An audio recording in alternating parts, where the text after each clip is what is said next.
नमस्कार. प्रमिलाच रेसिपीमध्ये तुमचं सर्वांचं खूप खूप खूप स्वागत.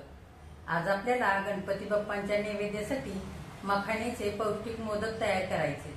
ह्या मोदकांसाठी खूप कमी साहित्य लागतं आणि कमी वेळात तयार होतात. तर हे मोदक तुम्ही उपवासासाठी सुद्धा खाऊ शकता. ह्याच्या आधी मी माझ्या चॅनेलवरती रसमलाई मोदक, रवा नारळाचे मोदक, गव्हाच्या पिठाचे पौष्टिक मोदक ह्या रेसिपीज टाकलेले आहेत, त्या सुद्धा तुम्ही बघायचे. तर आता ह्या मोदकांसाठी आपल्याला काय काय साहित्य लागणार आहे आणि ते कसे तयार करायचे हे बघण्यासाठी लगेचच किचन मध्ये जाऊया. त्याच्या आधी जर माझ्या रेसिपीज तुम्हाला बघायला आवडत असतील तर लाईक, शेअर आणि सबस्क्राईब सुद्धा करा. तर आता आपण लगेचच आपल्या रेसिपीला सुरुवात करूया. आता आपल्याला गणपती बाप्पांच्या नैवेद्यासाठी मखाण्याचे मोदक तयार करायचे. त्याच्यासाठी काय काय साहित्य घेतलंय ते आधी बघूया. इथे 50 ग्राम मखाणे घेतलेत. हे मखाणे कुठल्याही ड्रायफ्रूटच्या दुकानामध्ये मिळतात किंवा डीमार्टला सुद्धा मिळतात. इथे मी 10-15 काजू घेतलेत, 10-15 बदाम घेतलेत. इथे पिस्त्याचे काप घेतलेत. इथे वेलची जायफळची पूड 1 चमचा घेतले. अर्धी वाटी तूप घेतलंय. 1 वाटी गूळ घेतलेला आहे. त्याच वाटीने 1.5 वाटी डेसिकेटेड कोकोनट घेतलेला आहे. तर हे पण कुठल्याही किराणा मालाच्या दुकानात सहज मिळतं. तर आता आपण लगेचच मोदक करण्यासाठी सुरुवात करूया. आता आपल्याला काजू आणि बदाम तुपावरती भाजून घ्यायचे. त्याच्यासाठी मी इकडे पॅन ठेवलेला आहे. पॅन गरम झालेला आहे. आपण थोडंसं तूप घालूया, अर्धा चमचा. आणि त्याच्यामध्ये आता काजू आणि बदाम टाकूया. आणि तुपावरती चांगले भाजून घ्यायचे काजू बदाम.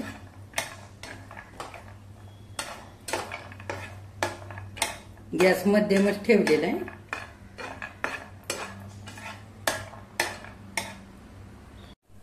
काजू आणि बदाम भाजून झालेत. आता हे काढून घेऊया.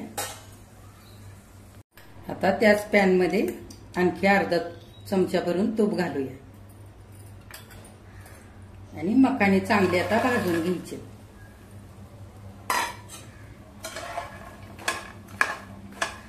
चांगले कुरकुरीत होईपर्यंत आपल्याला हे भाजून घ्यायचे. गॅस बारीकच ठेवायचा म्हणजे मखाणे करपणार नाही.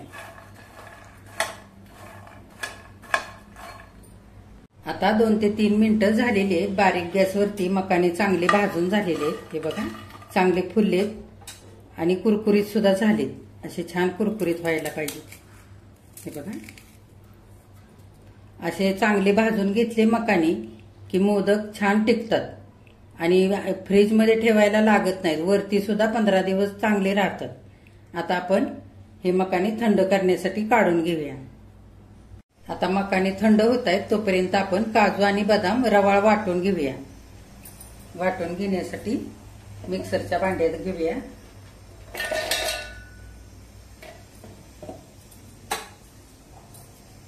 हे बघा, काजू आणि बदाम असे रवाळ वाटून घेतलेत. हे बाजूला ठेवूया. आणि आता आपल्याला मखाणे बारीक वाटून घ्यायचे. मिक्सरच्या भांड्यामध्ये घेऊया.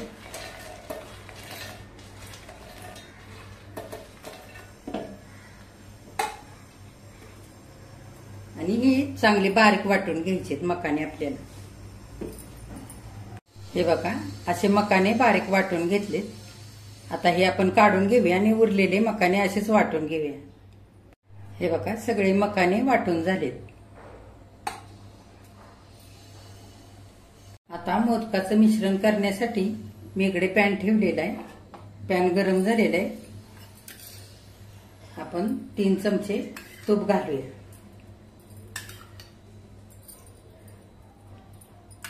तूप थोडं गरम होऊ द्यायचं. तूप आता गरम झालेलं आहे. आपण तुपामध्ये हा सगळा गूळ घालून घेऊया.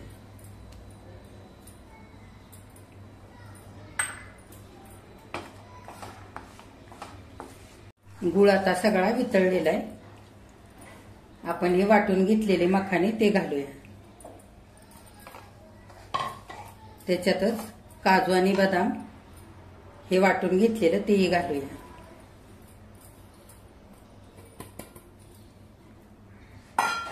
आणि चांगले एकजीव करून घेऊया.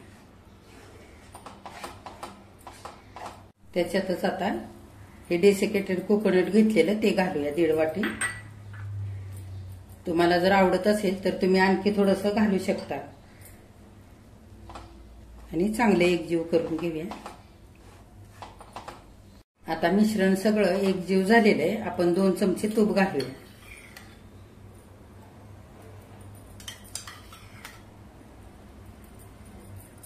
आणि चांगलं आता एकजीव करून घेऊया.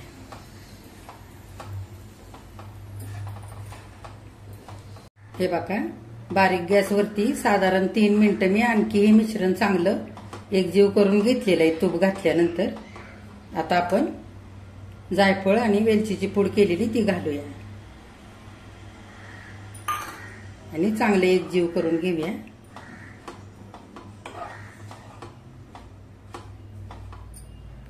हे बघा, छान आता मिश्रण एकजीव झालेलं आहे. आता गॅस बंद करूया आणि गरम हे मिश्रण असतानाच आपल्याला मोदक करायचे, म्हणजे छान मोदक तयार होतात आणि कळी सुद्धा छान उठून दिसते मोदकाची. हे बघा, मी पॅन खाली उतरून घेतलेला आहे गॅसवरून आणि त्यातच मिश्रण ठेवलेलं आहे, म्हणजे हे मिश्रण गरम राहील. आता आपण मोदक करूया. मोदक करण्यासाठी मी असा साचा घेतलेला आहे मोदकाचा आणि डेकोरेशनसाठी पिस्त्याचे काप घेतलेत.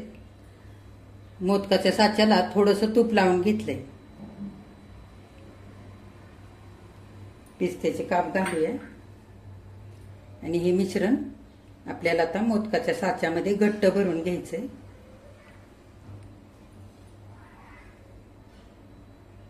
मिश्रण जर थंड झाल्यानंतर जर घट्ट झालं आणि मोदक जर करता येत नसतील तर हे असंच मिश्रण पुन्हा गॅसवरती 1 ते 2 मिनिटं 1-2 चमचे तूप घालून थोडंसं परतवून घ्यायचं, म्हणजे सगळं मिश्रण थोडंसं सैल होतं आणि मोदक छान करता येतं.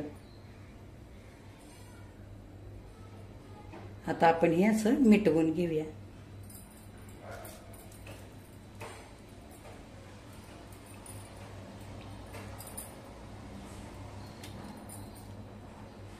आणि पुन्हा असं मिश्रण भरून घ्यायचं खालच्या साईडनी, असं दाबून भरायचं.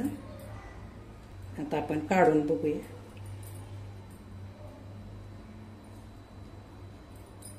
हे बघा,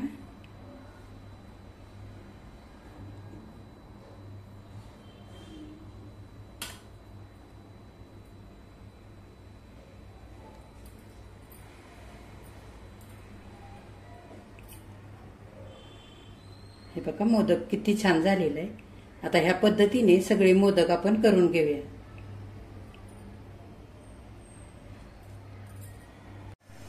हे बघा, गणपती बाप्पांच्या नैवेद्यासाठी मखाण्याचे मोदक आता तयार झालेले आहेत. किती सुंदर झालेत बघा.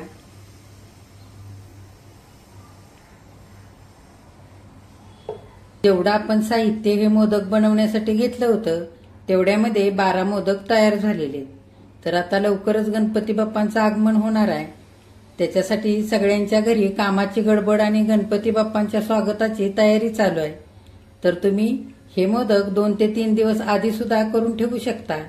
छान टिकतात हे 15 दिवस मोदक. आपण ह्या मोदकांसाठी तुपाचा आणि गुळाचा वापर केलेला आहे, त्याच्यामुळे हे मोदक खराब होत नाहीत.